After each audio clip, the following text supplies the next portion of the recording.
बाकी हमके लागता कि बाबूजी के बतावे से पहले यदि हम माई के राजी करा ली तो। बाकी यदि तोहार बाबूजी राजी ना भइलन तब तो यहाँ पर ना रहबू। ना रे, माई राजी हुई तो बाबूजी भी राजी हो जाई हैं। बाबूजी हमार माई के हर एक बात मानेलन, ना कहे ही न पाई है। यही से तो कहेली कि हमार माई रानी माई है, प्यारी माई है। वो वो वो वो ओहो, वो वो वो वो वो तब से खिलौना लेके भौ भौ के जा रहल बाड़ा। अरे बेटा, यदि सचमुच गाड़ी चलावे के हो तो जल्दी से यहाँ आ जा। अपन बड़का पापा की फोटो देखा, देखा कितना सुंदर फोटो है। बड़का पापा के फोटो देखे से का हमार गाड़ी असली के हो जाए माई? हो जाई बेटा, दिखता ना अपन बड़का पापा के फोटो कितना सुंदर है, बिल्कुल सिनेमा के जैसन। देख लेता है बड़का पापा के फोटो, बाकी हमार गाड़ी तो असली नहीं है ना। होए बेटा होई, गाड़ी घर और भी कितना कुछ होई। अब बाकी ओकरा खातिर पहले तो के बड़का पापा जैसे बने के पड़ी। दिन भर खिलौना लेके ए तरह भो भो करत रहबा तो सब कुछ सपना ही रह जाए। देखा ही लेका के कर तू मम्मी के कौनो बात तो हर कान में घुस रहला कि ना? जे भी कह रहल है वो एक कान से सुन के दूसर कान से निकाल रहला। अरे बाबा, अपन भलाई की तो पागल लोग के भी ध्यान रहेला। मम्मी तो हमके पागल कहत हूँ। हे भगवान, कितना अकड़ू लड़का हो। ना बेटा, हम तो के पागल ना कहली, हम कहत रही कि अपन बड़का पापा के बाद तू ही तई वंश के एकमात्र दिया बाड़ा। एकर का मतलब है? ई तो ना समझ पा। तो फिर काहे समझावल चाहलू हमके? तनी कर बात तो सुनो। ई है चौधरी खानदान के आवे वाला फ्यूचर। पूत के पाँव पालना में दिखाता।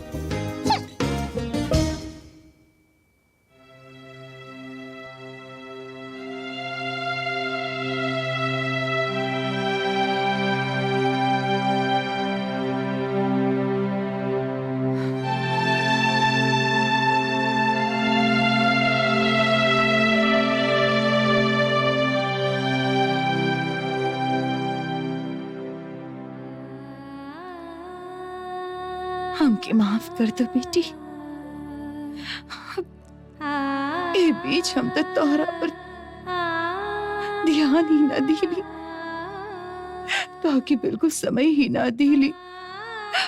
अब तू ही हमारे एकमात्र सहारा हो। तू जे मांगू हम ताके देव, ताके खुश रखे की भरपूर कोशिश करब हमेशा। हमके माफ कर दे बेटी, माफ कर दे।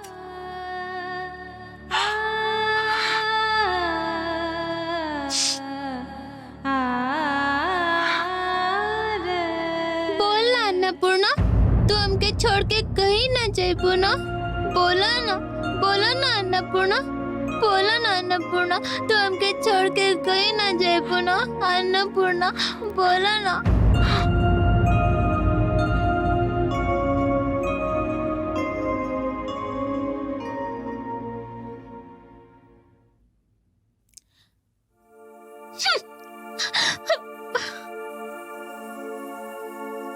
क्या बात है? स्टोव के बर्नर के जैसन गरम और लाल काहे हो रहा हो? ना पापा, मम्मी हमरा पर भड़क के लाल हो रहा है। सुन ले, बेटा के बोले के अंदाज सुन ले, भड़क के लाल। हाँ, झोपड़ी के लोग भी ऐसे अच्छा भाषा बोलेलन। चला रखा एकरा। ऐसन भाषा में कबो दोबारा बात कैला ना तो एक झापड़ में बत्ती सी निकाल देब हम। कहवा सोचले रही कि अपन बड़का पापा पर जाई और ई बनी अपन बड़का पापा की तरह पूरा दिन ही गाड़ी लेके पौ पौ कैले जा रहला। जाने ले, हम कितना तकलीफ उठा के बड़का भैया के ऑफिस के एल्बम निकसली। सोच ली कि जरूर देखी, बाकी एक फोटो भी पलट के ना देखलस। और आप एकरा लेके कितना सपना देख रहल हैं। सोच रही सुनीता, सोच रही, बहुत कुछ सोच रही। चौधरी भवन के चाबी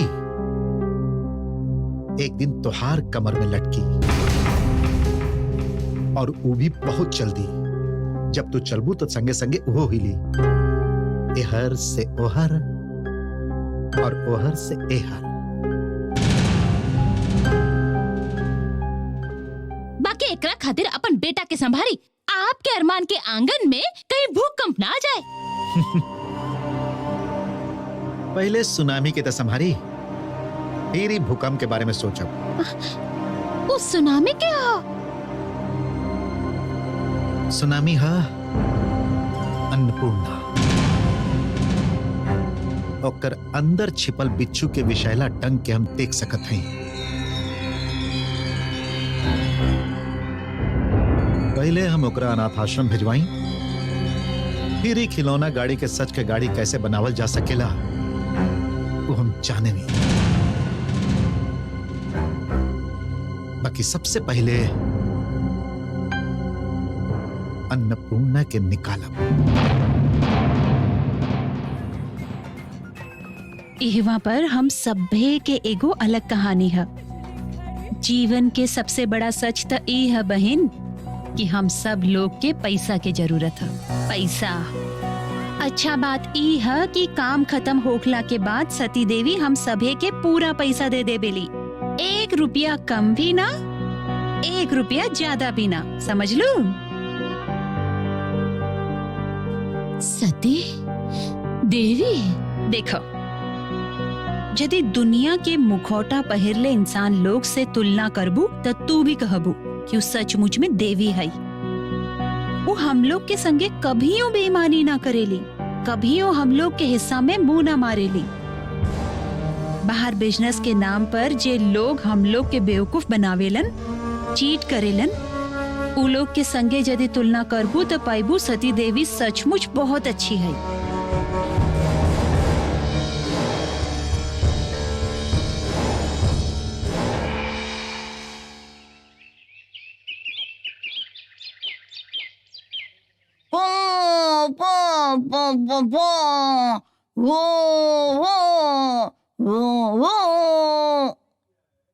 तुहार गाड़ी पेट्रोल से चलेला कि डीजल से चलेला?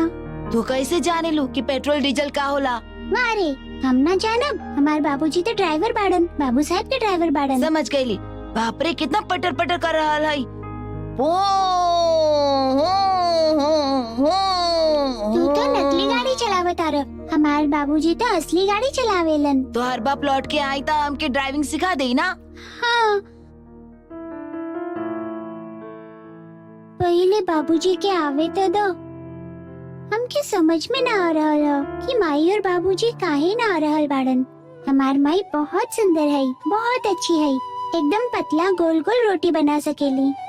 हमार माई की तरह खाना केहू भी ना बना सकेला, चंचला मौसी भी ना। हमार माई के सबे बहुत प्यार करेलन। माई जब गोल टिकली लगा के दुर्गा माई के पूजा करेली, उस समय माई बहुत सुंदर लगेली। इस सब से का होकेला? आखिर तो तू लोग नौकरी बाड़ा। तोहार माई भी उहे हई, तोहार माई सुंदर है, ऐसे का फर्क पड़ेला? तू अकेले अकेले गाड़ी मत चलावा, आभा के संगे खेला न। का है? काहे कि हम तो माई बाबूजी के संगे चल जाए, राजा भैया भी नहीं खन, आभा बिल्कुल अकेली हो जाए। ऐसे बोनी बहुत देरी से खेल रहल बड़ा, जा बाथरूम में जाके ठीक से नहाला, खाना खा ला जा। अन्नपूर्णा तू भी खाना खा के थोड़ी कासा सूझ जा। हाँ, सांझ के अच्छा से तैयार भी तो होके के है, तो के बाहर भी तो जाए के है बेटी। काहे पुआ बतावा, हम साँझ के कहवा जाए? अपन माई बाबूजी के पास। सुमित अंकल उ लोग के ढूंढ निकसले बड़न। सच में?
हम तुम्हार मन के बात समझ सकत हैं भाभी। देखो हम तो कहा कि खाली राम प्रसाद ही ना और उ जहरीली लेखी के भी वहां से निकाल देवे के चाहिए। सांप के बच्चा भी सांप ही होकेला भाभी।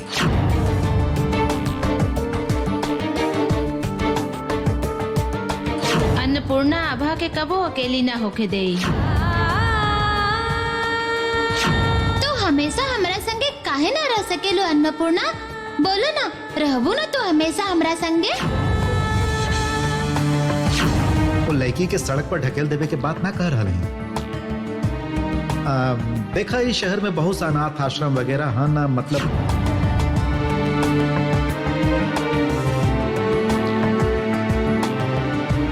बोल ना अन्नपूर्णा, तू हमके छोड़ के कहीं ना जाइबू ना? बोला ना, बोला ना अन्नपूर्णा, बोला ना अन्नपूर्णा, तू हमके छोड़ के कहीं ना जाइबू ना? अन्नपूर्णा बोला ना।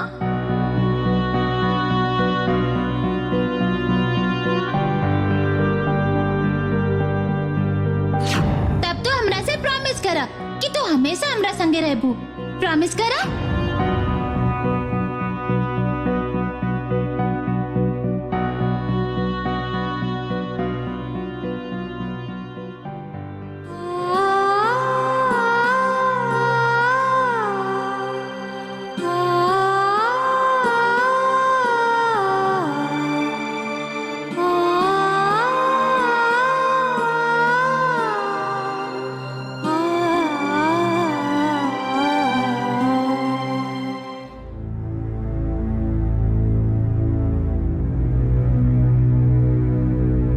राम प्रसाद, तू छूट गई बड़ा। तोहार पत्नी तोहरे जमानत के सब पैसा दे देले है।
अन्नपूर्णा के बाबूजी,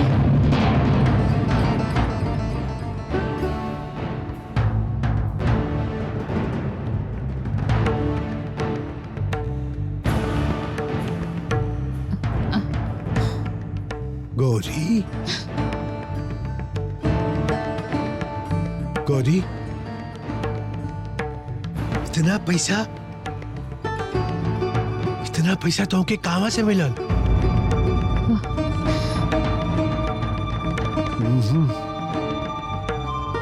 खराब हो गई हो तू,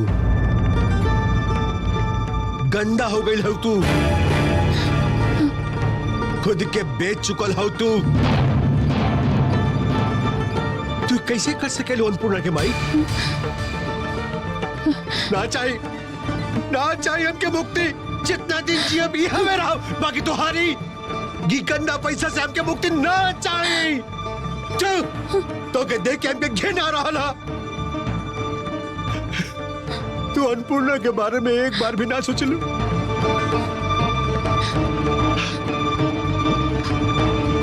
अन्नपूर्णा के बाबूजी, आप हमके मारी पीटी मार डाले, जे मर्जी आवे से करे, बाकी वापस चले, घर वापस चले।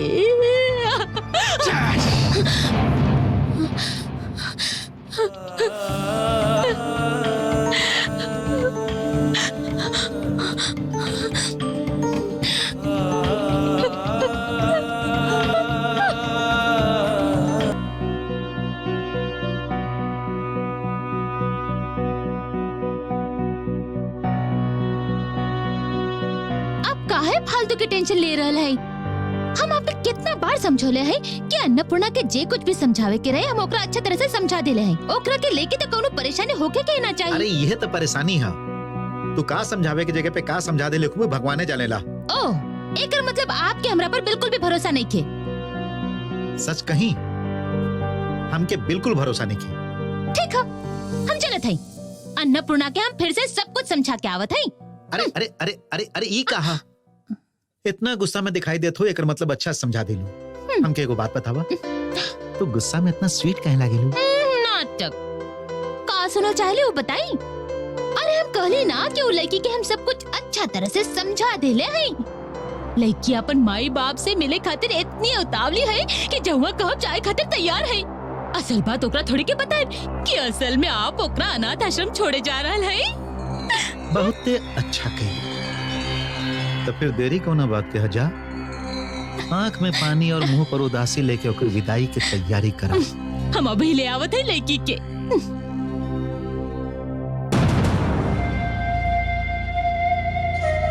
सुमित,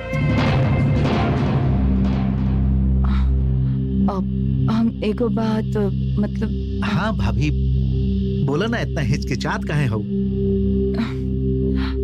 ना ना, हिचकिचा के कोनो बात नहीं खे। एक्चुअली हम सोच के देख ली कि अन्नपूर्णा के अनाथ आश्रम भेजे के कोनो जरूरत नहीं खे।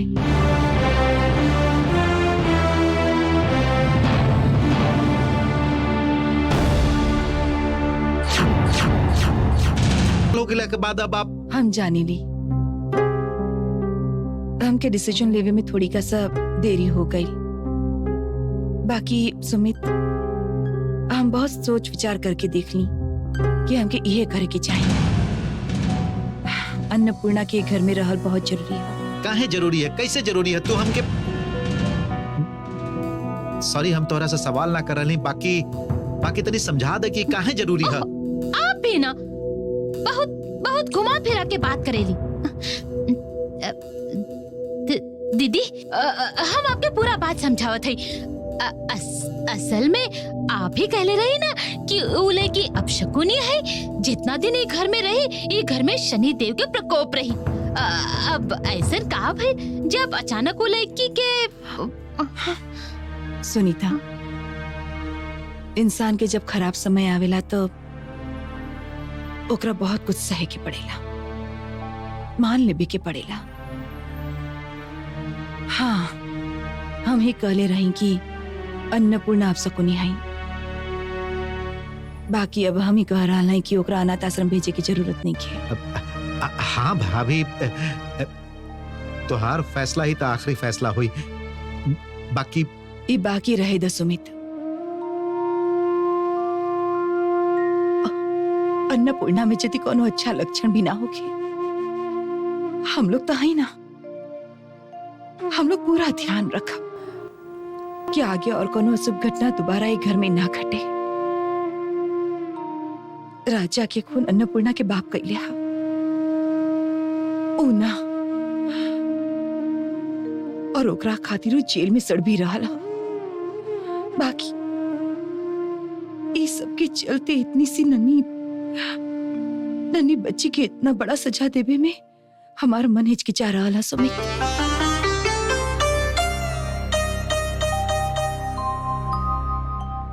सॉरी सुमित। उम्मीद है कि अनाथ आश्रम के वो कमिटमेंट के तो हैंडल कर लेबा, प्लीज।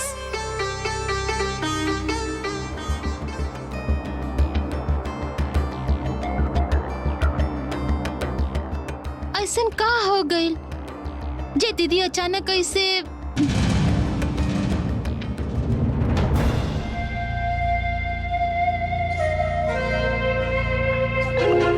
अजीब है ये हृदय परिवर्तन।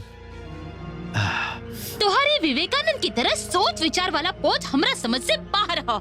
हाँ, सोच ही रहे, ठीक कहलू तो हम विचार कर रहे। अरे इतनी सी पिद्दी सी लड़की हमके नचा रही। वो लड़की के बारे में अब शकुनी अशुभ ये सब सुन सुन के हमार कान पक गई हो। बाकी सुन ले, अब हम लोग के अशुभ होई का समझ ली। यही भइल ना बात। जिंदगी में पहला बार दिमाग लड़ा के को पता के बात कहले हो। ओकरा से जौन दिन हमार पहला परिचय भइले, वो दिन के बाद याद करके हमार खून खौल उठेला, कपार दुखाए लागेला। एक मामूली नौकरानी की बेटी के इतना हिम्मत क्यों हमरा से पूछे हम के नहीं? आपके लागता कि वो मामूली नौकरानी के बेटी है, बाकी घर के मालकिन अब वही तुरंत उहे अन्नपूर्णा के ढेर सा अच्छा गिनवा के गए है। हमके समझ नहीं आवत कि भाभी ओकरा पर फिदा कैसे हो गेली। रहे भी नहीं अब। तब से अन्नपूर्णा सुनत हमारा दिमाग खराब हो गई हो। वो इतनी सी पित्ती सी को लड़की ओकरा लेके इतना घबरा रहल है जैसे कि जंगल से निकल के कोनो शेर आपके खा जाए खातिर आ रहल हो। आप तो बेकार में डरा रहल है। इतनी सी लड़की नाक दबाइबा तो भैया नाक से दूध निकली। ठीक गलो तो ओकर नाक के संग यदि मुंह भी दबा दिया जाए तो सगरे समस्या कंत हो जाए, सब झमेला ही खत्म हो जाए। काहे इतना दिमाग के परेशान करत है? बोले बात बात पर दिमाग गर्म हो जा रहा है। दिमाग के शांत रखी ना। अरे बाबा, वो एक नौकरानी की बेटी है। यदि वो घर में रहे भी तो हम लोग के भला का नुकसान हुई? बोले ना। अरे बाबा, ओकरा के घर के कोने में पड़ल रही दी ना। ओकरा रहे से हम लोग के कामकाज में कितना सहूलियत हुई। हम लोग के कितना काम कर दे, जैसे कि कबो हमार पैर दबाई तो कबो तो के एक कप चाय बना के दे। तो हर पैर दबाई हमके चाय पिलाई। वो अन्नपूर्णा के भी ताल में ताल मिला के चलल हम ही सिखाई, समझ ली। और यदि गड़बड़ कैली तब बाप की तरह बेटी के भी कैसे जेल भिजवावल जाए, ये तरकीब हमरा के अच्छा तरह से आवेला, समझ ली। जाए दी, बहुत बकबक हो गई। अरे सुनी, ये चाय से हमके ध्यान आए कि हम लोग के अब ही चाय पिए के चाहिए। आप भी अब तो बना के ले आवत। ना ना ना ना ना, चाय ना, कॉफी। आपके हम एक कप कॉफी बना के पियावत है। कॉफी पी के शायद आपके दिमाग शांत हो जाए। देख ली ज़ैनब बुआ, तू बहुत सुंदर लग रहा हो, एकदम परी के जैसन स्वीट लग रहा हो। परी जैसन? वाह वाह, बहुत अच्छा। माई के जब पता चली कि हम अपने से काजल लगौली, टिकली लगौली तो बहुत खुश हो जाई है ना। हाँ। अब तो तने शांत हो जा। सुमित, ये अब तोरा संगे जाए खातिर तैयार है। वो तो दिखाई दे रहा, बाकी का अब ही अन्नपूर्णा कहीं ना जा रहा है। बाकी अभी तो तू कहले रहा अंकल के बाबूजी और माई के पास ले जाइबा। हुआ तो भी तो कहलू ना कि वो लोग मिल गए बाड़न, हम वो लोग से तुरंत मिलल चाहेली। मिलबू, बाकी अभी ना। काहे बड़की माई? असल में हम लोग के एगो गलत खबर मिलल रहे। गलत खबर? हाँ, राम प्रसाद और गौरी के जब पता सुमित के मिलल रहे, वो इन्फॉर्मेशन गलत रहे।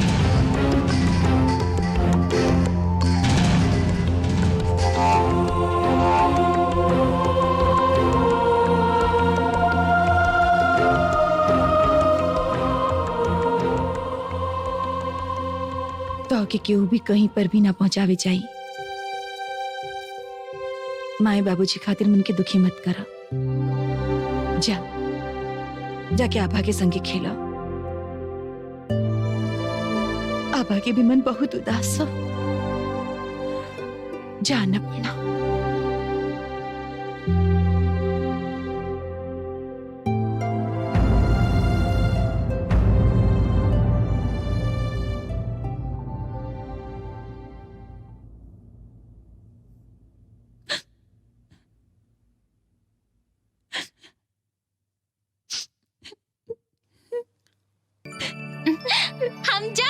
हम जाने ली कि अब तो हमके छोड़ के ना जाइबू। एक संगे रहब, लुका छिपी खेलब, इक्कड़ दुक्कड़ खेलब।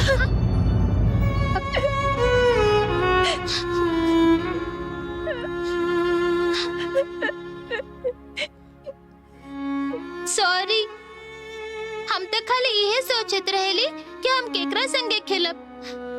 तो के बहुत दुख हो रहल है ना। रुवाई भी आ रहल हो। हम अपन माई और बाबूजी के पास जाइब, ऐसे अच्छा कपड़ा भी पहन ली, अच्छा तरह से बाल भी बनौली। बाकी वो लोग हमके ना ले गइलन। बाबूजी और माई के पास कभी ना जा पाई, कभी हो ना। मत रो अन्नपूर्णा, प्लीज मत रोवा। देखा, तो ही तो कहले रहू ना कि राजा चल गइल तब कबो नहीं आ गई। दोनों तोहार भाई बाड़न। तू भी वैसे ही सोचा। तोहार माई बाबूजी चल गईलन, बाकी हमार मम्मी पापा तो बाड़न ना। हमार मम्मी पापा अब तोहार भी मम्मी पापा बाड़न ना। ई कैसे हो सकेला? राजा भैया तो दुर्गा माई के घरे चल गईलन, बाकी हमार माई बाबूजी हुआ ना गईल बाड़न। तो हर मम्मी पापा के हम अपन मम्मी पापा कैसे समझी? तो ऐसे काहे कह रहा हूँ? ना मतलब हम तो ऐसे ही ना, ऐसे मत कहो, कब्बो मत कहियो। हमार माई बाबूजी वापस आई है, जरूर वापस आई है।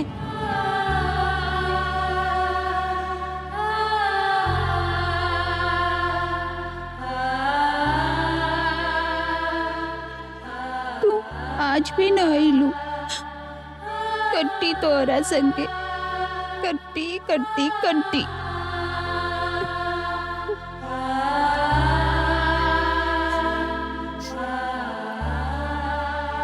आजा न माई,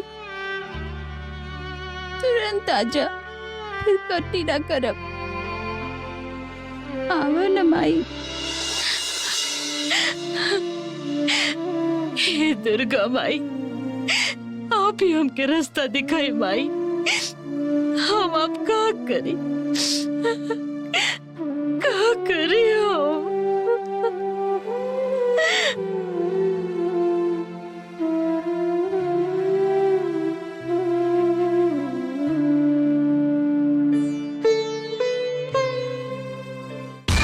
ना, ये वहाँ पर हम एक पल भी ना रुकब। ये पाप के रास्ता।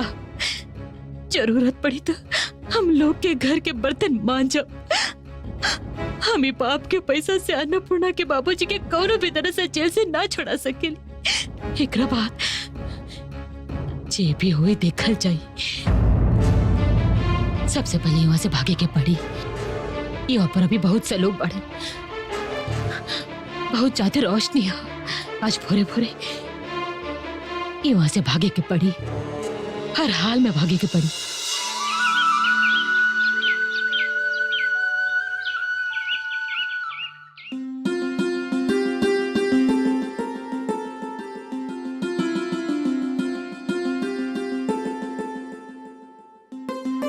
तो क्या कुछ कहे क्या चंचला?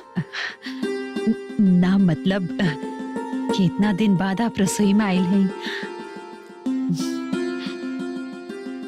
समय कहल जाला भौजी। समय सब दुख के धीरे धीरे भर देवेला। बात करत करत हाथ मत काट ली हो, वो फिर कबो जुड़ी ना। दूध हम उबाल देत हई, ठंडा होखला पर पनीर बना ली है। पनीर के का होई? रसगुल्ला।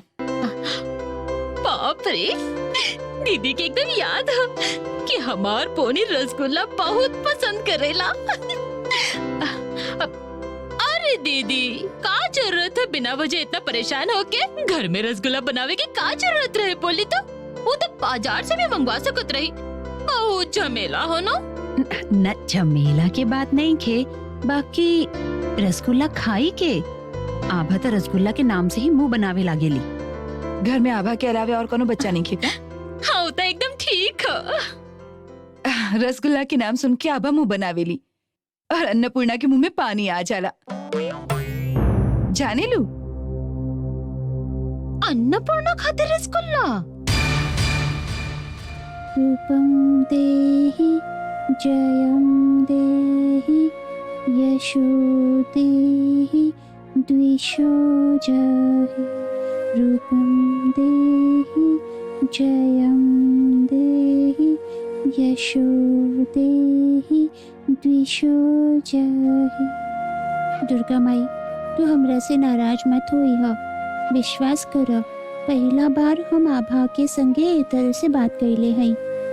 तू तो जाने लू कि हम कितना परेशान हई। आभा जब हमरा से कहली कि बड़की माई के आपन माई समझी तो हमके बहुत गुस्सा आ गई। हमार माई तो तोरा घरे नहीं की गई न, हमार माई तो लौट आई न, है ना? हम ना आभा से कह दे कि हमार बात के बुरा न मानी। बाबूजी ना लौट रहल बाड़न ना, यही से हमार मन बेचैन रहल। यही से हम गुस्सा में कह देली। हम कहब तो वो जरूर मानी न।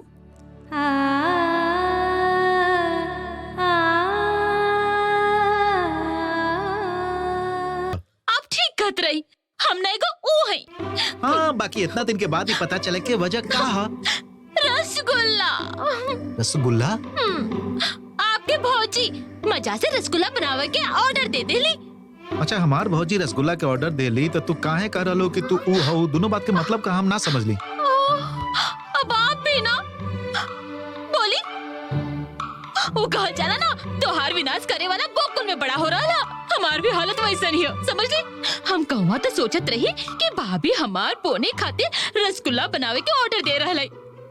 बाकी का बात कुछ और रहे। बाद में पता चलन कि वो अन्नपूर्णा खातिर तोहर भाभी चंचला के रसगुल्ला बनावे के ऑर्डर देले हैं। रुको रुको रुको, तोहरा हिसाब से भाभी तो के बतौली कि वो अन्नपूर्णा खातिर रसगुल्ला का ऑर्डर दिले? काहे? आप बह रही या हम बह रही? हम खुद अपन कान से सुन के आ रहा है, समझ ली। आप ठीक कहत रही। हम समझत रही कि अन्नपूर्णा बच्ची है, ओकरा बारे में चिंता करे के जरूरत नहीं थी। बाकी अब तो देख रहा है कि वो बच्ची नहीं थी, एगो जहरीली बिच्छू है। यह था हम कहत रही ना, वो हम लोग खातिर खतरा के घंटी है। वैसे भी आपके बड़का भैया अन्नपूर्णा और ओकर बाप के नाम पर एक गिलास ज्यादा पानी पियलन। अब यदि आपके भाभी भी अन्नपूर्णा की ज्यादा तरफदारी करे लगली तो फिर का हुई? हम लोग के पूर्णिमा के रात अमावस्या में बदल जाये। बाकी ई तो हम कबो ना होके देव सुनीता। वो तो हो रहा हो। आपकी भाभी यदि अन्नपूर्णा और आभा के एक ही नजर से देखे लगी है, तब तो हमार बोने के मामू के घर है। सुना, खून के रिश्ता खून के और खून के रिश्ता ना बदलेला। हम तो इस सब बात के ठीक से समझ ही ना पा रहा है। हाँ, अन्नपूर्णा यदि ये घर में रही तो आपके बड़का भैया हमार बोनी के भी वो नजर से देखिए का। वैसे भी तो वो लड़की जादू टोना जाने ली। कुछ भी कही, वो रसगुल्ला वाला बात हम कोनो भी तरह भुला ना पा रहा है। भुलावे के तो पड़ी। अन्नपूर्णा के घर में रसगुल्ला खाए के दिन अब खत्म समझा।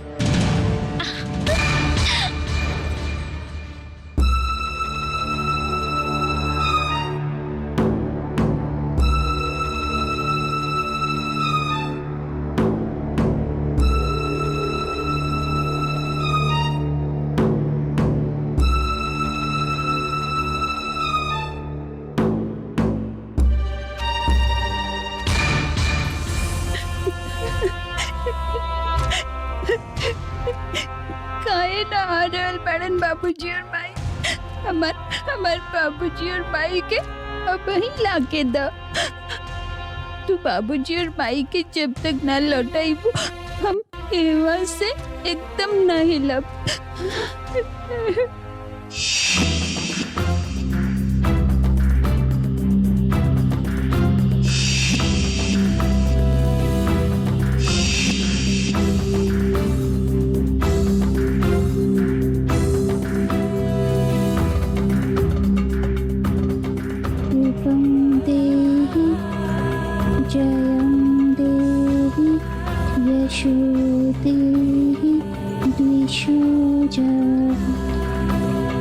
हमार माई बाबूजी के लौटा दो दुर्गा माई।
यहाँ से भागे के ही पड़ी, हमके भागे के ही पड़ी। हम ये काम ना कर सके, हम ये पाप ना कर सके।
खड़ी काहे हो?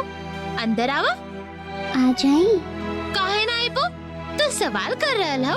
लो अब हमार पढ़ाई खत्म। आवा आवा।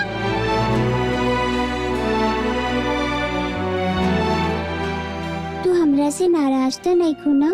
नाराज काहे हो खब? असल में हम तोरा से गुस्सा से बात कइले ना। माई खातिर हमार मन बहुत दुखी रहे, यही से।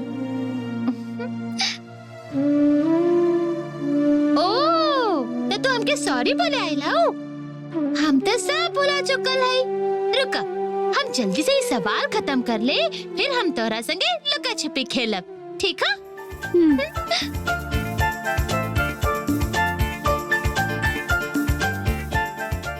हमके छोड़ दो, चल हमरा से ना चल होया। चल हमके छोड़ दो तू लोग। अरे अरे अरे एकर हाथ इतना जोर से काहे पकड़ ले बाड़ा? तकलीफ हो रहल हुई ओकरा के, छोड़ दो।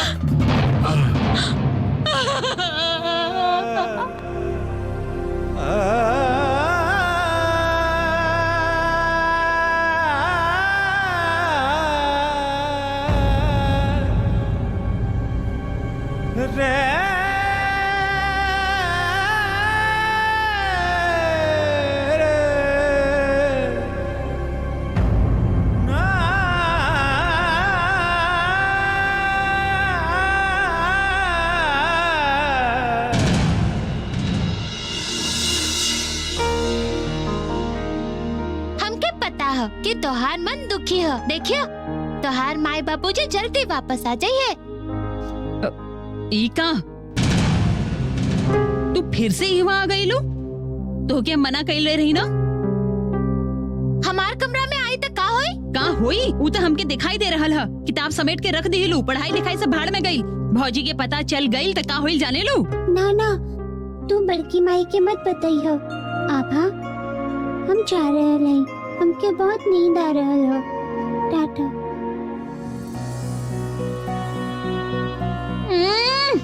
हमके बहुत नींद आ रहल है। टाटा। नाटक तो देखा एकर। ऐसे सिकुड़ के काहे बैठल हो? ये तो तोहरे कमरा हो। तोहके पसंद होके या ना होके, अब से यही तोहार कमरा हो, यही तोहार संसार हो। हमके गलत मत समझी है गौरी। हमार दिल चाहे भी तो हम तोहके इवा से ना जाए दे सकेली।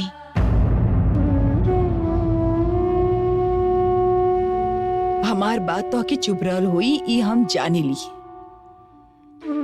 हमार बात पसंद ना आ रहल हुई, खराब लग रहल हुई, इहो हम जाने ली। बाकी तोहके ये खराब काम करे के ही हुई गौरी। हम असहाय हैं। क्या बात है दीदी, आप इतना जल्दी चाल चल देली?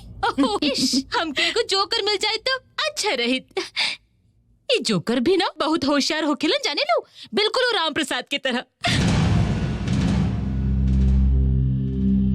कुछ भी कही, हम आपके तारीफ के लिए बिना ना रह पा रहा है। सचमुच आपके मन बहुत बड़ा है।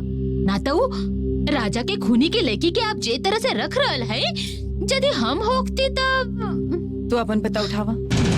हाँ, आज के समय में केहू केकरो इतना भलाई करेला का जे आपके बेटा के खून कैले ह, ओकर बेटी खातिर आप रसगुल्ला बना रहल है। तो हर चाल सही है का? हाँ? आप का कहली दीदी? खेल पर ध्यान द।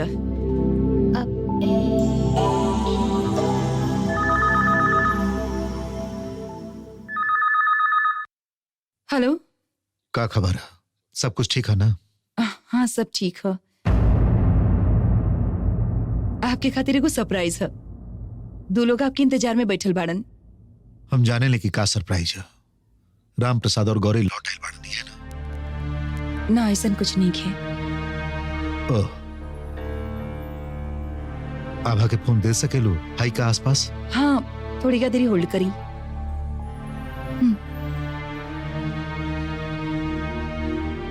हम कौनो भी सूरत में दूध ना पियब। अरे हमार माई तई हमार बात भी माना। अरे सुना ना हमार बात। इजे तू दूध ना पी रहल हऊ, जिद पकड़ के बैठ गई हऊ। भौजी के पता चली तो हमार का हाल करी है पता है? हमार गर्दन के धच्चा कर दी है। तब हम का करे बोला? हमके ना एगो सुपर आइडिया आइल हा। कैसन दिया? दिखावत है कैसन दिया। रुक, तू ये दूध हमरा तरफ से पी ल, तब तुम्हारी माथा गर्दन से धचाक अलग ना होई। धचाक वचाक ये सब कौन सा लैंग्वेज है? आभा कहाँ से सीख रहा ये सब? कितना बार हम तो के समझौले ही चंचला कि लइकन के सामने ऐसन भाषा मत बोलल करा। केकर फोन है? जरूर पापा फोन कैले हुई है। ओ हाँ, पापा तोरा से बात कर चाहलन। तोहार अंकल आयल बाड़न, ई मत बताइए तू। ओके। हेलो पापा। कैसन हो बेटी? पापा तू कब आइबो? तोहर मन खराब है? हमरा से भी ज्यादा अन्नपूर्णा के मन खराब है। जाने लो पापा, अन्नपूर्णा छिप छिप के रोवेली। जब भी केहू देखला तो वो अपन आंसू पोंछ लेबेली। तो ना आइबा तो के अन्नपूर्णा के माई बाबूजी के ढूंढ के लाई। जल्दी आ जाना पापा, तो जल्दी से लौट आओ। आई बहुत जल्दी। एक बार अन्नपूर्णा से हमारी बात करा सकेलू? हाँ हाँ, थोड़ी कसर रुका। अच्छा भौजी, वो अपशगुनी अन्नपूर्णा ओकरा बारे में इतना काहे सोच रहल है? चंचला सुना, बिना वजह अन्नपूर्णा के बुरा भला मत कहा। अब रसगुल्ला तैयार है का? हाँ। हम तो अच्छा है, बाकी तोहार मन तो उदास है ना? हम तो अपन मन के उदास कईल नहीं की चाहत। देखी ना, फिर भी हमार मन उदास है। बाबू साहेब, हम ना माई की साड़ी फाड़ दिले हैं। माई फिर भी हमके डांटे ना आइली बाबू साहेब। ए, तू तो ओकर सिलाई भी कर दे लो। जाने ला पापा, अन्नपूर्णा बहुत अच्छा साड़ी सिले है। तू अन्नपूर्णा के दा। सुना अन्नपूर्णा, तुझे साड़ी फाड़ देले हो, वो तोहार माई के कैसे पता चली? हाँ, तोहार माई तभी नहीं की, वो वही है तबे तो जान पाइए ना। तब हम उनका के कैसे बताई बाबू साहेब? हम है ना, हम क्या वेदा। ओकरा बाद हम सबसे पहले तोहार माई के ढूंढ निकालब। ओकरा बाद बताई कि अन्नपूर्णा तोहार साड़ी फाड़ देले है, और तोहार माई तुरंत दौड़ के आ जाइए। माई के संगे बाबूजी भी आई है। वो दोनों तो संगे ही है ना। बाकी यदि तू मन उदास करके बैठल रहबू तो उन लोग के तकलीफ हुई ना। ऐसे रोवल धोवल एकदम मना। ना ना, हम रोई भी ना और अपन मन भी उदास ना करब। दा, आभा के दा। हाँ पापा बोला। सुना, तू तो अन्नपूर्णा के बेस्ट फ्रेंड हो ना। तू स्कूल से लौटला के बाद पहले के ही तरह ओकरा संगे खेली हा, तब ओकर मन बहल जायल करी। ठीक है? खेले ली पापा, बाकी अन्नपूर्णा पहले जैसन खेलबे ना करेली। ठीक है, हम रात के फोन करब। ओ समय तू और हम मिल के एकर एगो हल निकालब, जैसे कि अन्नपूर्णा के मन शांत हो जाए। राइट? राइट। माई से कह दिया कि हम रात के फोन करब। ओके? ठीक है। अरे मम्मी, हेलो पापा, लो काट देलन। मम्मी पापा कहले बाड़न कि वो रात के फिर से फोन करिए। ठीक है अन्नपूर्णा ए हरावा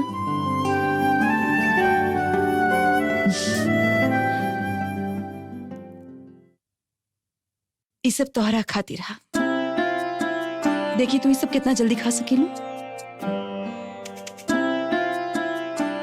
अरे हम तो बहुत डरा गइल रही कि नॉर्मल होई कि ना। ला नॉर्मल ही हो गई, कोनो दक्षिणा उक्षिणा ना लागल। हाँ सर, दक्षिणा तो लगबे कइल। हर दिन भगवान के मंदिर में पूजा करत रही, अब भगवान से ही मनावत रही कि इला यही से हमके इतना सुंदर बेटी दिले बड़न। एकर मतलब तो बाप बन गइल बड़ा। ठीक कहली सर, हम बाप बन गइल हई। हमरा घर में एगो लक्ष्मी आइल हई, साक्षात लक्ष्मी आइल है हमरा घरे।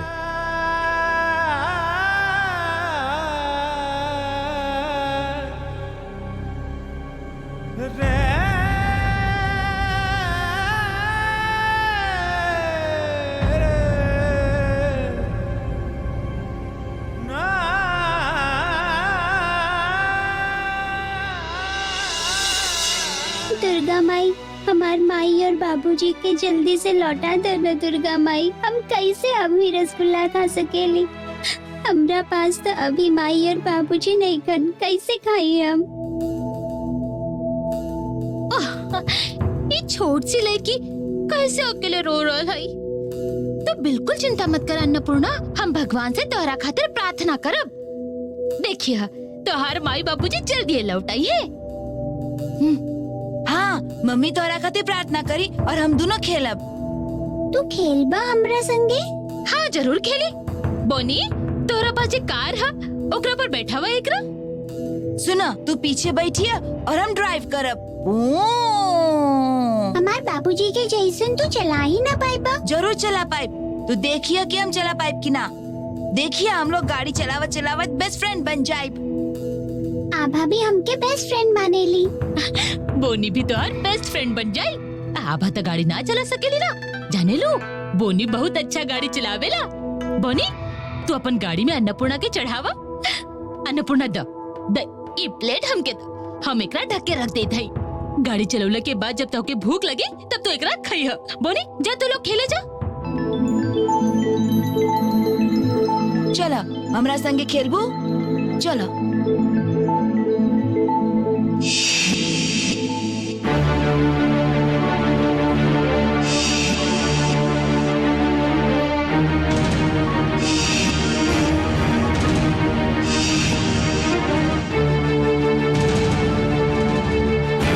कहा दीदी?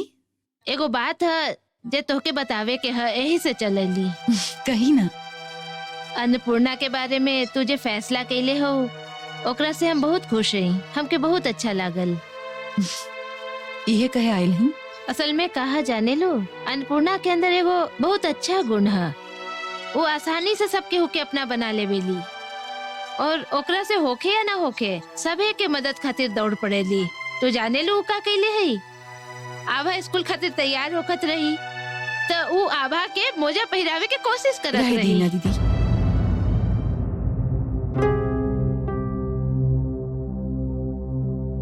अन्नपूर्णा कितनी अच्छी है कितनी नहीं की, इस जाने में हमके कोनो दिलचस्पी नहीं है। अन्नपूर्णा के बारे में हम जब फैसला ले ली ओकर वजह अन्नपूर्णा नहीं की, आभा आई। आप शायद आभा और अन्नपूर्णा के एक जगह पर खड़ा कर रहा नहीं।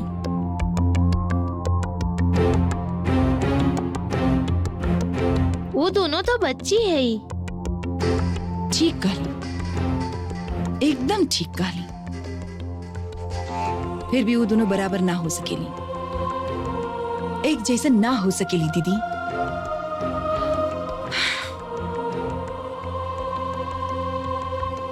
हम अन्नपूर्णा के घर में रहे दिल ने काहे कि आभा के खेले खातिर एगो साथी चाहिए और वो खाली अन्नपूर्णा ही हो सकेली। तू एकदम ठीक कहत हो रीना। अन्नपूर्णा के रहे से आभा के राजा के खो देवे के दुख कुछ हद तक कम हो जाये। हम ही समझ सकेली दीदी। ये तो बहुत बड़ा बात है रीना, हम तो इतने से खुश हैं। कम से कम वो चंचला के खराब व्यवहार से तो बच जाए।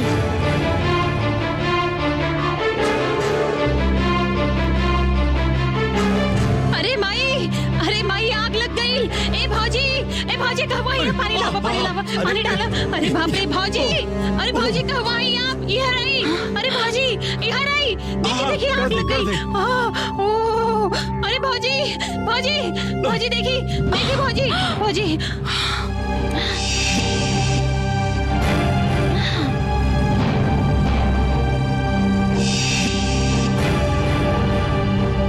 कैसे भइली सब?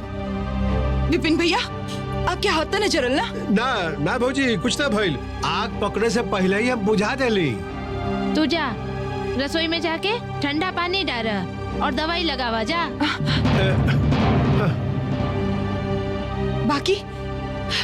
बाकी सब भइल कैसे चंचला? ये तो हमहू सोच रहल हई।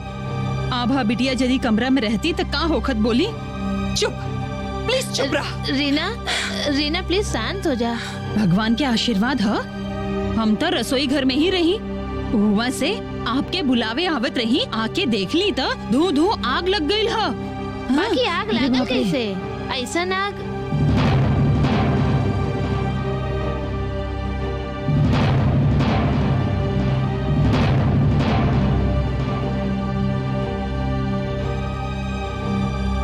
ऐसे ही नहीं खे लागल। ई देखी भौजी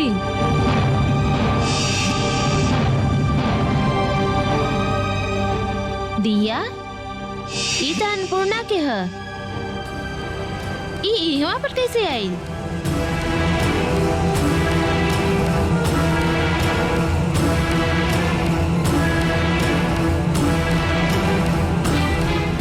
अन्नपूर्णा की दिया?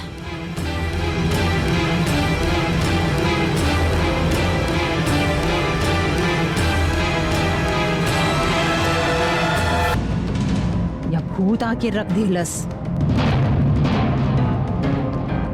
वो नालायक लड़की, हाँ ये ऊ अपशकुनी लड़की के ही काम है। इसे पुहे कहले हई। फालतू के बात मत करो चंचला। बेकार के बात कहे के बजाय आपन काम ठीक से करा। ये सब साफ करा।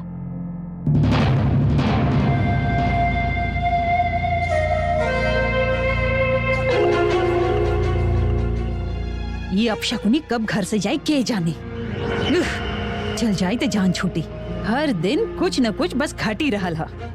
तो फिर से बकवास करे लगलू? ना मतलब हम बिना सोचले समझले काहे ये सब बोल रहे लोग? ऐसा भी तो हो सकेला कि लेकिन दिया लेके यूं खेल रहे लोग है, यूं रख के चल गए हुई है। लेकिन बाड़न गलती कर भी सकेलन। वो नालायक लड़की, हाँ ये अपशकुनी लड़की के ही काम है। ये उहे कहले हई।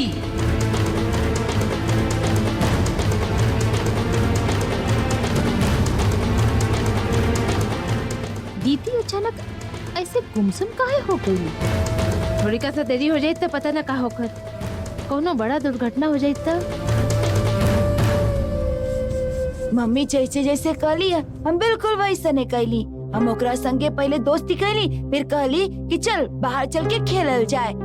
जाने ला पापा, हमके तो लागत रहे कि हमरा संगे खेल भी ना करी। काहे के कि एक दिन हम ओकरा के नौकर की बेटी कहले रही ना। बाकी अन्नपूर्णा बात के बुरा ना मनली, हमरा कहला पर चल आईली। बस अभी सब बात कहे की जरूरत नहीं है। हम समझ गए कि ठीक है। बाकी तू लोग ही तो हमके ओकरा संगे खेले खातिर मना कहले रहा। अब काहे खेले खातिर कहला? काहे कहलो ओकरा के कमरा से बाहर बुला के खेले खातिर? बेटा होते एगो बच्ची है ना, वो अकेले कमरा में बैठल रहेली, यही से हमके ओकरा ऊपर दया आ गई। जा तो जा, तोहार जैसे मर्जी खेला।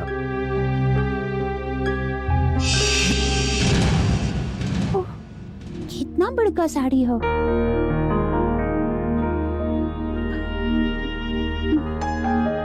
बस हो गई।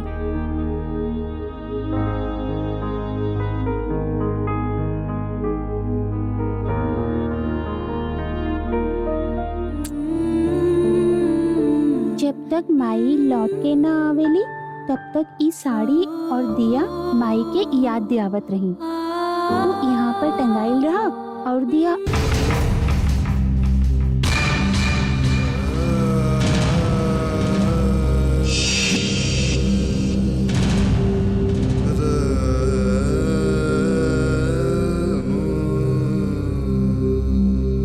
अन्नपूर्णा के लेके तुझे फैसला ले ले हो, ओकरा से हम बहुत खुश हैं। हमके बहुत अच्छा लगल। अन्नपूर्णा के अंदर एगो खास बात है, वो आसानी से केहू के भी अपना बना लेवेली।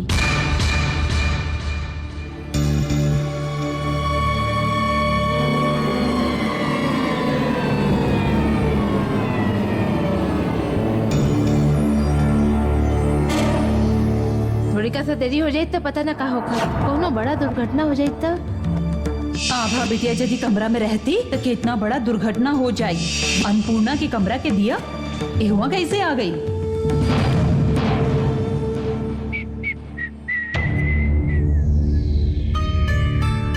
का भाई? एनी प्रॉब्लम? ना, कुछ समझ में ना आ रहा है। अरे चल, एमे ना समझ आवे वाला कौन सा बात है? सुना, पूछ में आग लगल है, लंका दहन तो होकबे करी। अब धुआं उठी, राख उड़ी, एकरा बादे तो सीता की विदाई हुई ना। नाना, आपकी भाभी ना मालूम काहे गुमसुम हो गई है। अरे गुमसुम तो होबे करी हैं। जाने लू ना कि तूफान उठे से पहले आसमान कैसे खामोश होला? गुमसुम काहे ना हुई हैं। अरे सुना, तोके का मालूम है कि तुम्हारे एजेंट कितना बढ़िया काम कैले है, 100 में से 100 स्कोर कैले है। आपके क्या हम क्या मतलब? कहलस कि माई जैसे सिखौले रही वैसे ही जादू टोना करके अन्नपूर्णा के घर से बाहर ले गई रहे वो। ओकरा तो पता नहीं है ना कि मास्टर प्लान के कर रहे। कहाँ गेलू? ओह, अच्छा, का भइल? Anything wrong? ना, हमार मन बहुत घबरा रहा है। पता ना काहे ये लग रहा है कि ये काम हम लोग ठीक ना कैले हैं। का पागल के लेखा बात कर रहा हो तू? ये काम ठीक ना के लिए क्या मतलब है? का इरादा है? तू का बनारस वापस जाए चाहे लू? ना, ना, ये हमार बात सब नहीं उधारी वालन सांझ सवेरे आके हमके परेशान करे, ये चाहे लू? ना ना, ये बात नहीं खे। सच तो ये है कि एगो मासूम लड़की के बारे में ए तरह यही से। ना ना, तोहार मतलब का होकर कोनो गलती नहीं है? हाँ, कोनो गलती नहीं है। हम माना था बाकी ओकर बाप तो गलती कैले है ना। ओकर गलती भी का कम है? तनी बताओ हम क्या? हाँ, हमरा से जब पहला दिन मिलल रही तो याद है कैसे बर्ताव कैले रही? हाथ पैर नाक कान सब बना के उफ, उस समय ऐसा लगल कि जैसे एक थप्पड़ मार के। भाभी के का हाल है? का लागेला? ओ है तो आपके भाभी तो जैसे पत्थर की मूर्ति बन गई है। दिया हाथ में लेके मूर्ति जैसे चुपचाप बैठल है। अच्छा, ओ कहीं हमरा पर शक तो ना कर रहा है तू ना? कहीं डरा रहा हो? घोड़ा वाला ढाई चल रही हम, समझ लू, पकड़ल आसान नहीं खे। बाकी जे भी होके तोहार भाभी तो बहुत डरा गई है। डराइए कैसे ना? सुना, आज हमार काम हुई एकदम शांति से देखत रहिया। एक्शन तो शुरू हुई कार। गईल कहवा?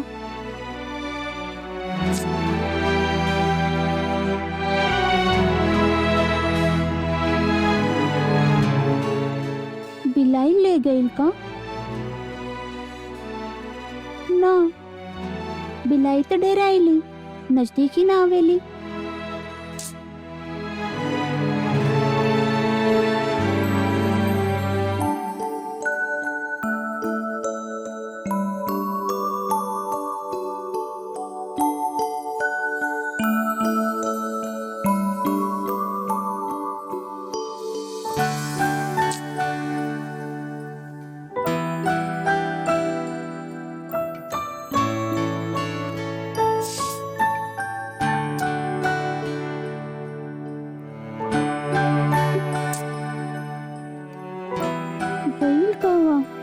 का होके काहे दूध पी रहे लो? चलो बेटा, बैठ के दूध पिए के चाहिए।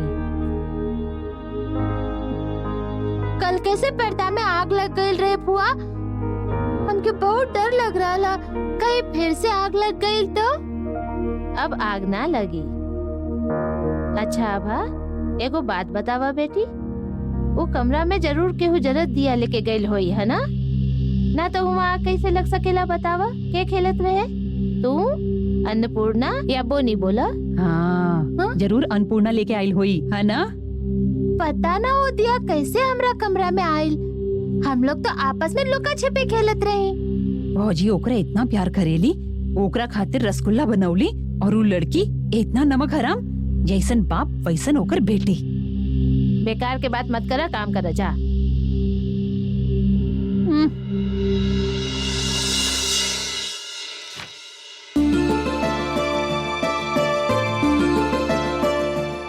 अरे जयश्री, तू आ गई लू? आभा जल्दी खत्म करा, मिस आ गई ना? चला। Very very good morning miss. तो के भी गुड मॉर्निंग। आप जो होमवर्क हमके देले रही हम सब कर देंगे। Very good. चलो जयश्री बैठल जाए।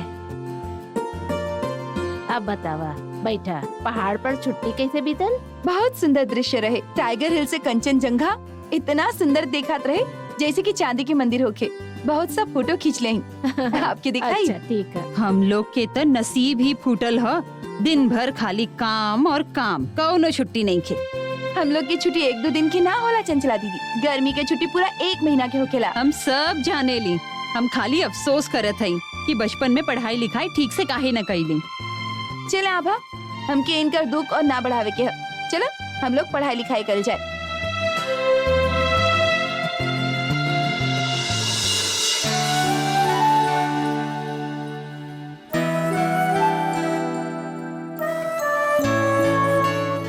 अपन माई के दिया पर अब हम हमेशा नजर रखब, अब ना हेराई। ई दिया जब तक जरत रही तब तक ई घर में हमार माई के निशानी रही। और ना बड़की माई, तो एकरा आभा के कमरा में काहे ले गल रहू? हम ना तो तब फिर ये वहाँ गल कैसे? तो आके छोड़ के कमरा के सामान के भला हाथ के लगाई। बोला काहे ले गल रहू? ना बड़की माई, माई की याद के हम कभी यहाँ से ना हटाई। फिर तो माई कभी हमरा पास लौट के ही ना आई।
नदी बहेली कहत रहेली, आपन पथ पर चलत जा, आगे आगे बढ़त जा।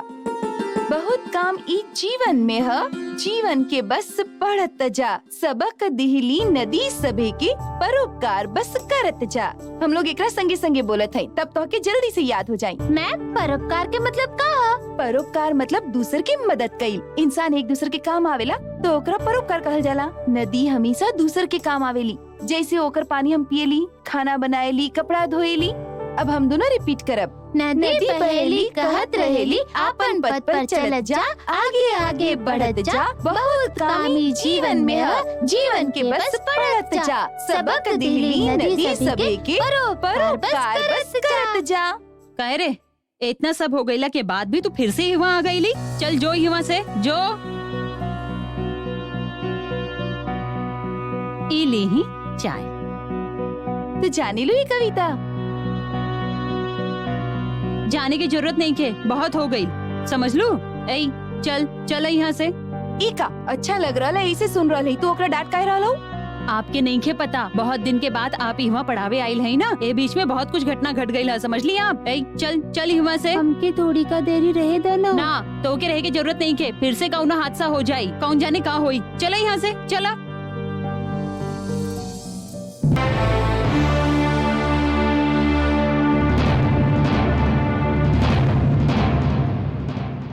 बेवकूफ के तरह मुंह फाड़ के का देख रहा लो? कुछ समझ में आ रहा कि ना? कुछ समझ में ना आ रहा है कि आप का कर रहे हैं। हम वो सुनो, तू और समझे की कोशिश भी मत करा। अपनी मोट दिमाग पर और प्रेशर मत डाला। हम एक के बाद एक चाल चलब, तो खाली देखा जब बस। अरे हम तब से परेशान हो रहे। वो पर्स का वहाँ, पर्स तू उल्टा सीधा बोले जा रहा लो। देखा, भाभी की सब बात बिल्कुल पसंद नहीं के, समझे की कोशिश करो तू। भाभी की सब बात पसंद नहीं के, कहने लगे भाभी की सब बात पसंद नहीं के। तू तो पर्स कहाँ दा हमके। अब तू ये कविता के अच्छा तरह से याद कर लिया और वाक्य बनावे के पाठ पूरा कर लिया, ठीक है? जैसे तैसे मत लिख दिया, वाक्य के अर्थ भी अच्छा होके के चाहिए। हम अब चली? हो गई पढ़ावा? हाँ, आज खातिर हो गए, हम चलत। हाँ ठीक है। का भइल आभा? मिस काहे डांटत रही? का भइल रहे? ओ कवा डांटत रही। अब हम वाक्य ना बना पावत रही ना, ऐसे वो हमके बतावत रही। ऐसन है? ठीक ही है। आभा एगो अच्छी लड़की है, क्लास में फर्स्ट आवेली। आभा के डांटल का आसान है। बाकी चंचला आंटी ऐसे काहे डांटत रही? अरे बाप रे, चंचला आंटी तो होके डटली? ना हमके ना, अन्नपूर्णा के। वो का कहत रही? मैम हमरा के एगो कविता पढ़ावत रही। अन्नपूर्णा वो कविता सुनत रही। चंचला आंटी ओकरा यहाँ से भगा देली। काहे चंचला आंटी हर समय अन्नपूर्णा के डांटत रहेली पुआ? चंचला के आदत ही ऐसन है। तू ओकरा बारे में चिंता मत करा, हम ओकरा बहुत डांटब। मम्मी तब अन्नपूर्णा के ना डांटेली, पहले जैसे नहीं प्यार करेली। तब फिर चंचला आंटी अन्नपूर्णा के काहे डांटत रहेली? बात तो ठीक है, बिल्कुल ठीक कहत हो। हम जैसे पढ़ाई करेली, अन्नपूर्णा के भी वैसे ही पढ़े के मन करेला, है न पुआ? तू ठीक कहत हो। हम बाद में अन्नपूर्णा की कविता पढ़ा देब, ठीक है? अन्नपूर्णा के माई बाबूजी दोनों ही वहाँ पर नहीं खन। वो कितना दुखी है। ठीक है, हम अभी जाइब, जाके चंचला के खूब डांटब। गौरी आंटी कहाँ चल गई पुआ? अपन बेटी के ऐसे अकेले छोड़ के का केहू बाहर घूमेला? आई है अभा, तोहार गौरी आंटी एक दिन जरूर लौट के आई है। सच में लौट आई है? तो जाने लो। हाँ जाने ली ना। बेटी के छोड़ के माई कितना दिन तक बाहर रह सकेली बोला? हम भगवान से कब, भगवान तू अन्नपूर्णा के माई के लौटा दो। सच्चा मन से यदि तू भगवान से कुछ मंगबू तो भगवान तो के कबो निराश ना करी है। तोहार मन के मुराद जरूर पूरा करी है। तू मांगा, देखिए वो जरूर मिली। भगवान तू अन्नपूर्णा के माई के लौटा दो। भगवान अन्नपूर्णा के माई के लौटा दो, लौटा दो।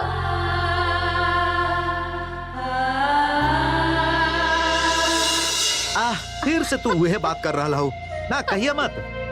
तू यह देख ले हो कि वो ड्राइवर की बेटी ही आभा के कमरा के पर्दा में आग लगौले है। तू केहू से मत कहिया। अजीब बात है, सब कुछ जान के भी हम केहू से ना कही ना। जरूरत पड़े तो सब तू हमके बताइया। तू बाहर के केहू से कुछ मत कहिया, काहे कि ओकरा से भाभी के बहुत तकलीफ हुई ना, जाने लू ना। का अजीब बात कर रहा है? उनकर बेटी के इतना बड़ा सर्वनाश हो सकत रहे, ये जान के भी दीदी ये सब बात मान ली है? हाँ मान ली है, माने के ही पड़ी, काहे कि वो लड़की के बड़का भैया बहुत प्यार करेला ना। तो फिर हम कर भी का सकेली? दीदी यदि अपन भलाई के बात ना समझी है तो ये तो सोचे वाला बात है। सोचे वाला बात ही है, बहुत चिंता के बात है। असल में कहा जाने लू, सांप जब तक रस ना लेवेला तब तक की पता ना चलेला कि वो जहर वाला है या बिना जहर वाला। हम ही माने ले कि वो पिद्दी से लड़की आभा के कमरे में आग लगा देली। बाकी इतनी छोट सी लड़की कितना नुकसान पहुंचा सकेली हमके नहीं खिलागत कि वो ज्यादा कुछ बाकी कह ना सकेली। ओकरे बाप तर राजा के डस लीलस, वो ऐसे में कुछ कर बैठी तब। बाकी जब तक ऐसा कोनो घटना ना घट जाए तब तक कि पिद्दी से लड़के के गर्दन पकड़ के घर से बाहर ना निकाला जा सकेला ना।